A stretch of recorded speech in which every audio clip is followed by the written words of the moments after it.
हर हर महादेव। जय शिव शंकर। भक्ति सागर चैनल में आपका स्वागत है। सोमवती अमावस्या की हार्दिक शुभकामनाएं। सोमवती अमावस्या की व्रत कथा। इस व्रत कथा को पूरा सुनना, लाइक शेयर सब्सक्राइब जरूर करना भक्त लोग। सोमवती अमावस्या की व्रत कथा।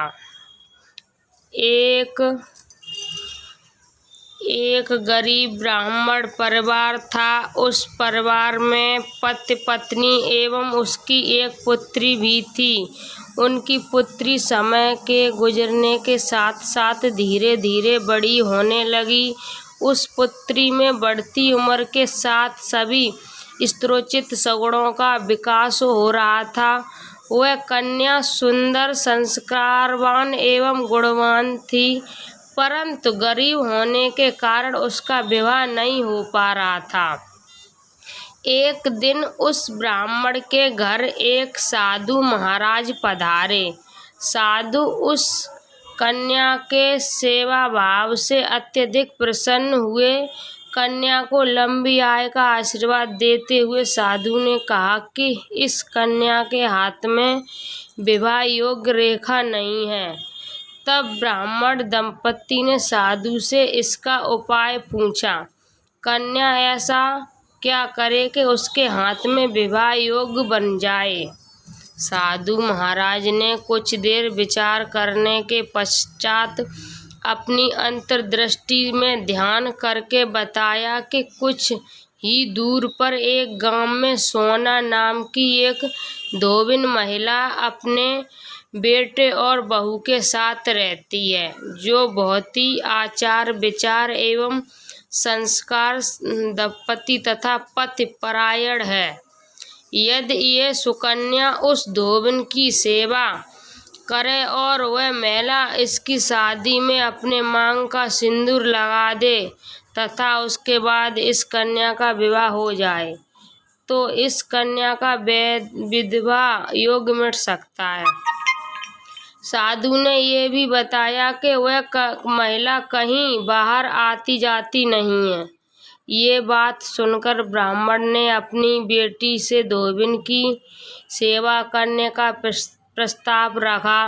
अगले दिन से ही कन्या प्राय काल ही उठकर सोना धोबिन के घर जाकर साफ सफाई एवं अन्य सारे कार्य करके अपने घर वापस आने लगी। एक दिन सोना धोबिन अपनी बहू से पूछती है कि तुम तो सुबह ही उठकर सारे काम कर लेती हो और पता भी नहीं चलता। बहू ने कहा कि माँ जी, मैंने तो सोचा कि आप ही सुबह उठकर सारे काम खुद ही खत्म कर लेती हैं। मैं तो देर से उठती हूँ।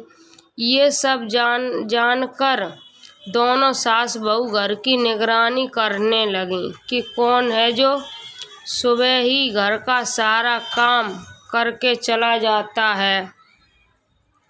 कई दिनों के बाद धोबिन ने देखा कि एक कन्या मुख ढके अंधेरे में घर में आती है और सारे काम करने के बाद चली जाती है।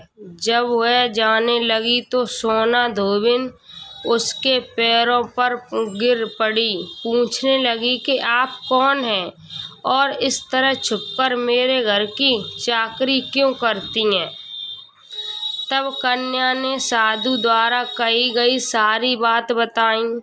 सोना धोबिन पति परायण थी, तब उसमें तेज था, वह तैयार हो गई। सोना धोबिन ने पति थोड़ा अस्वस्थ थे।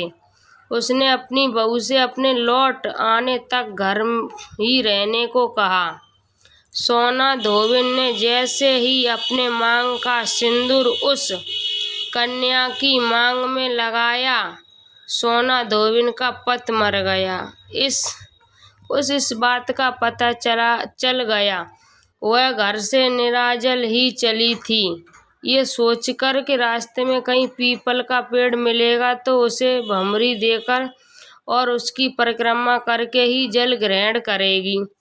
उस दिन सोमवती अमावस्या थी। ब्राह्मण के घर मिले पूरे पकवान की जगह उसने ईंटों के टुकड़ों से 108 बार भमरी देकर 108 बार पीपल के पेड़ की परिक्रमा की और उसके बाद जल ग्रहण किया। ऐसा करते ही उसके पति के मृत शरीर में वापस जान आ गई।